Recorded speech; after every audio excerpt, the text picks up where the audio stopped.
হ্যাঁ, hello. Hello. বোন আপনি কি রানী দাস বলছেন? হ্যাঁ। বোন আমি তারিক বলছিলাম।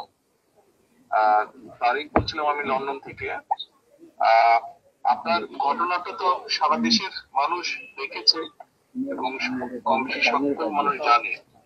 আমি আপনার সাথে কথা বলতে চাইলাম শুধু এতটুকু বলার জন্য যে আপনারা এই বাংলাদেশের মানুষ এবং আপনাদের সাথে যে অন্যায় হয়েছে বা আপনাদের প্রতি যে অন্যায় হয়েছে, আমাদের দল আপনার পরিবারের পাশে আপনার পাশে থাকবে।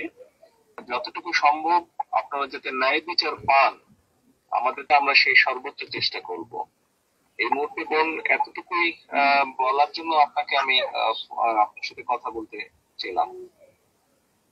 আপনাদের যদি আর কোন রকমের সহযোগিতা প্রয়োজন হয়, আমাদের এখানে যে আমান গিয়েছে, আমাদের ছাত্র দলের সাংগঠনিক সম্পাদক, ও আপনারই এলাকার সন্তান।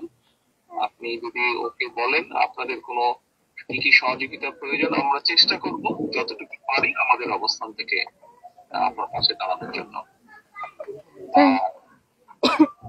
আপনি আপনি আপনি ভয় পাবেন না, দেশের মানুষ আপনার পাশে আছে, বিএনপি আপনার পাশে আছে, ভয় পাবেন না আপনি।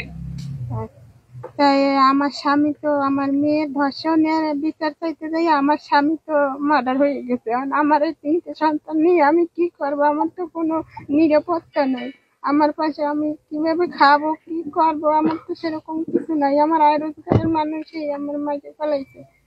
এখন আমি কি করবো? আমি আমার নেতৃবৃন্দকে বলেছি, আমার নেতৃবৃন্দ ওখানে যাচ্ছে, আমান ওখানে আছে। আমরা আরো আমাদের দলের সিনিয়র নেতা, মানে আরো বড় নেতাদেরকে আমরা বলেছি আপনার সাথে যাবে, কথা বলবে এবং আপনার কি কি সহযোগিতা প্রয়োজন আমাদেরকে বলবেন।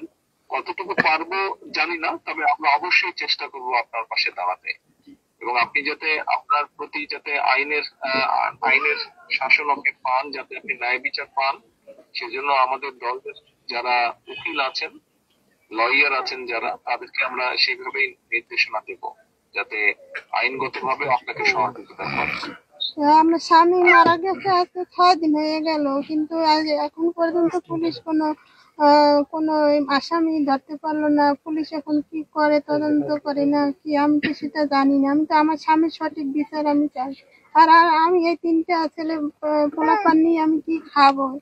আপনারা আমার পাশে থাকবেন। আমার তো কোনো পরিবর্তন নেই, আমার কোনো কিছু নাই, আমি কি করবো? আপনি টেনশন করেন না, আমরা একটা দেখি আপনার জন্য আমরা কি ব্যবস্থা করতে পারি। আপনি বাচ্চাদেরকে নিয়ে যে টেনশনে আছেন, ইনশাল্লাহ আমরা একটা ব্যবস্থা নিশ্চয়ই করবো আপনার জন্য, টেনশন করেন না আপনি। আমাদের যেই ছাত্র নেতাটা গিয়েছে আমার, আপনি ওর সাথে কথা বলেন, ও আছে ওখানে, ও থাকবে ওখানে আপনাকে। এবং এর বাইরেও আমি আমার অন্য নেতাদেরকেও বলেছি, তারাও আপনার সাথে যাবে, কথা বলবে। আপনার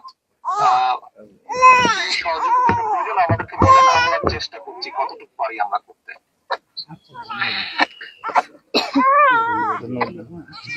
স্যার উনি আমরা এখানে আছি স্যার। আর জি স্যার, জি আপনাকে সবাই ধন্যবাদ জানিয়েছেন। ধন্যবাদ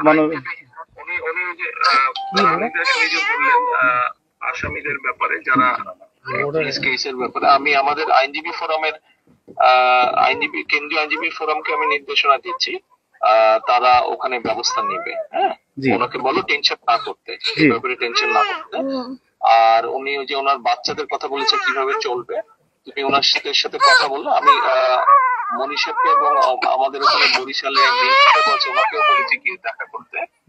আমরা তারপরে আলোচনা করে বসে ওনাকে আমরা কোনো একটা ব্যবস্থা করবো যাতে ওনার কষ্ট না হয়। ঠিক আছে, ওটা ওনাকে বলো, শুনে আমাকে পরে আবার জানাও। জি জি ধন্যবাদ স্যার আপনাকে। জি, আসসালামু আলাইকুম। ওনাকে বলো ওনার পাশে দল আছে, আপনার পাশে দল আছে, আমাদের ভারত মহোদয় আপনাকে নিশ্চয়তা দিয়েছেন। আপনার সর্বপ্রকার সহযোগিতায় বিএনপি আপনার পাশে থাকবে। জি স্যার, ধন্যবাদ স্যার। আসসালামু আলাইকুম।